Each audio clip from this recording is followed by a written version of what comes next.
through an example of any engagement that you did where they did not have any idea about an internal trigger, and they were focusing on external trigger, ads, pings, etc. and stuff, and then you guys had this discussion, they changed course and had great results. So any example on those lines? Yeah, I mean, I think of one off the top of my head where I worked with a company in the language learning space that's now become very, very successful. And they thought that the internal trigger at first, they had an engagement challenge, right? People would sign up, but they wouldn't use the app. And they thought that the internal trigger was, I want to learn a language. Like I came to them and said, okay, what's your internal trigger? I want to learn a language. Why? Well, because I need to pass a TOEFL or because I need to get a job.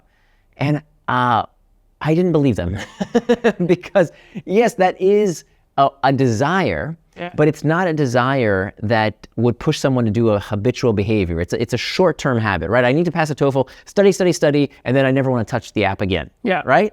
But that's not what they were building for. Their business model depended on long-term engagement. They want people to work on studying language for the rest of their life. That their customer lifetime value depended on long-term engagement, not cram for a month to pass a test. So what we looked at instead was a different internal trigger. I said, what if the internal trigger was boredom?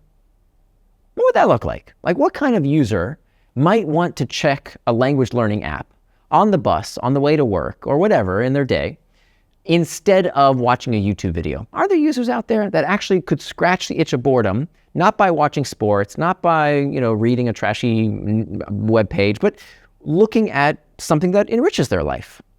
Maybe. Okay, well, what would that hook look like if we built a product around that internal trigger? And it turned out that's the internal they still use today. They built a product that is almost entertainment for the consumer, and now they're a publicly traded, doing very well company. Oh, absolutely.